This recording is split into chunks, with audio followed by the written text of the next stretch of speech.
Well, I couldn't find any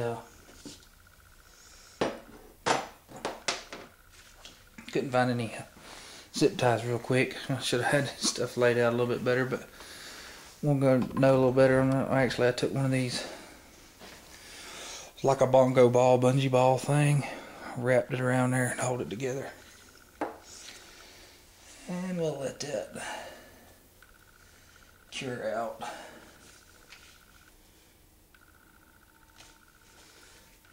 And we'll go from there.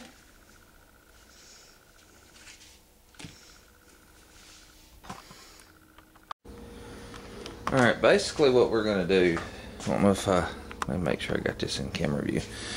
What I did with this stock is I epoxied this crack up here and this crack up here. And I know I still have a little bit of surface area to fix, but what I did is I drilled vertical holes through here because this is now weaker than a solid piece of wood because, you know, you have a stress part right there.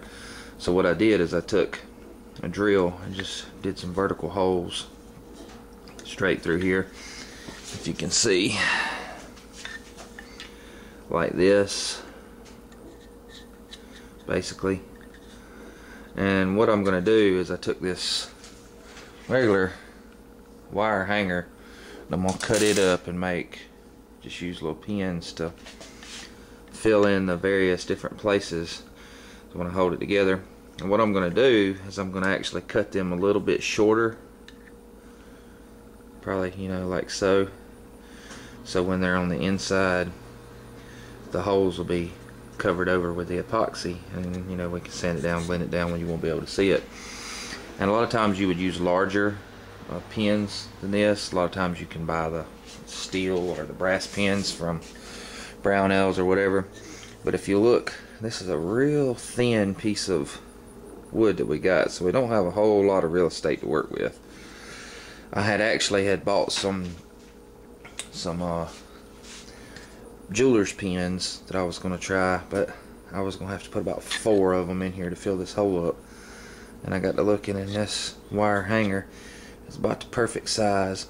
So basically what I'm going to do is I have one hole here that's like a blind hole that I'm going to reinforce here. You see it doesn't come out the other side.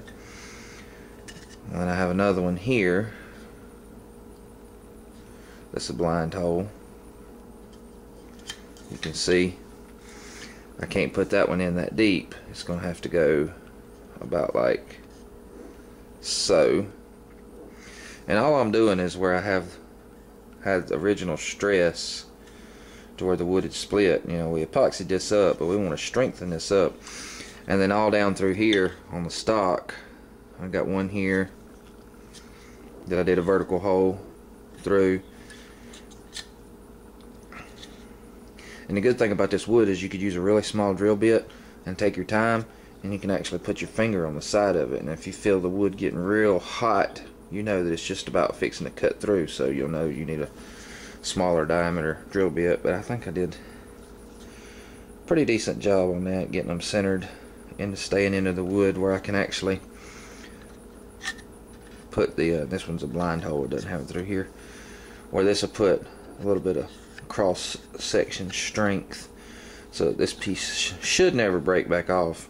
This is going to be all sanded down, and it's going to have a coat over top of it, and then it's actually going to be hydro dipped. So I just wanted to show you where I drilled all my holes down the sides, and in each one of these holes I'm going to cut a pin where, if you'll imagine it, it's going to be a little bit shorter than the actual hole, and I'm going to fill the hole with epoxy and the wire, leave the wire in there.